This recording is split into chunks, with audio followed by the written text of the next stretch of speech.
জানেন, প্রধানমন্ত্রী শেখ হাসিনা আজ রাষ্ট্রপতির কাছে পদত্যাগপত্র জমা দিয়েছেন এবং আমি তা গ্রহণ করেছি। প্রধানমন্ত্রীর পদত্যাগ ও বৈষম্য বিরোধী ছাত্র আন্দোলনে সৃষ্ট পরিস্থিতিতে আজ বঙ্গভবনে ৩ বাহিনীর প্রধান এবং বিভিন্ন রাজনৈতিক দলের নেতৃবৃন্দ, সুশীল সমাজের প্রতিনিধি ও বৈষম্য বিরোধী ছাত্র আন্দোলনের কয়েকজন সমন্বয়কদের সাথে আলোচনা হয়। শুরুতেই সেনাপ্রধান বিরাজমান সার্বিক পরিস্থিতি ও রাজনৈতিক দলগুলোর সাথে তার আলোচনা সম্পর্কে আমাকে অবহিত করেন। রাজনৈতিক নেতৃবৃন্দ এ সময় তাদের বক্তব্য তুলে ধরেন। সভায় বৈষম্য বিরোধী ছাত্র আন্দোলনের নিহত শহীদদের স্মরণে শোক প্রস্তাব গৃহীত হয়। এছাড়া জরুরি ভিত্তিতে একটি অন্তর্বর্তীকালীন সরকার গঠনের সিদ্ধান্ত নেওয়া হয়। সকল দল ও অংশীজনদের সাথে আলোচনা করে গঠিত অন্তর্বর্তীকালীন সরকার যত দ্রুত সম্ভব নির্বাচনের ব্যবস্থা করবে।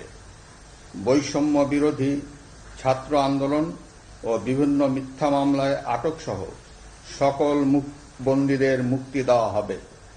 বৈষম্য বিরোধী ছাত্র আন্দোলনের নিহতদের পরিবারদের ক্ষতিপূরণ প্রদান ও আহতদের সুচিকিৎসার প্রয়োজনীয় সকল সহায়তা দেওয়া হবে। সর্বসম্মতিক্রমে বিএনপির চেয়ারপারসন বেগম খালেদা জিয়াকে মুক্তি দেওয়ার সিদ্ধান্ত নেওয়া হয়।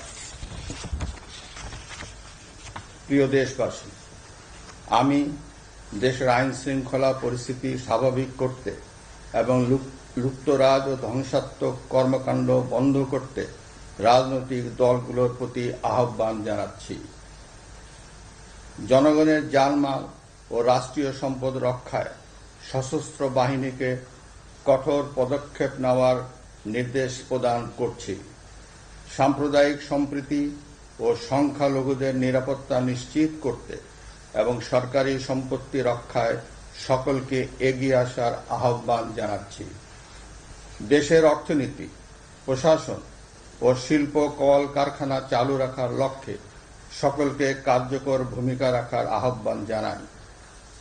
ছাত্র নেতৃবৃন্দ ও শিক্ষকদের সাথে আলোচনা সাপেক্ষে অতি শীঘ্রই শিক্ষা প্রতিষ্ঠানগুলি খুলে দেওয়া হবে। এছাড়া যারা হত্যা ও সহিংসতার সাথে জড়িত নিরপেক্ষ তদন্তের মাধ্যমে তাদেরকে আইনের আওতায় আনা হবে।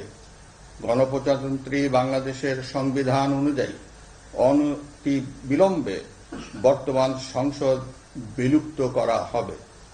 দেশের সকল অফিস আদালত আগামীকাল থেকেই স্বাভাবিকভাবেই চলবে।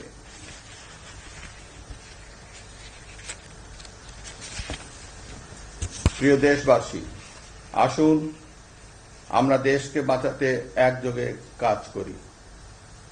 পারস্পরিক হিংসা বিদ্বেষ ভুলে ও প্রতিহিংসার ঊর্ধ্বে উঠে দেশকে এগিয়ে নিতে নিজ নিজ অবস্থান থেকে ভূমিকা রাখার জন্য আমি বিনয়ের সাথে আপনাদের প্রতি অনুরোধ করছি।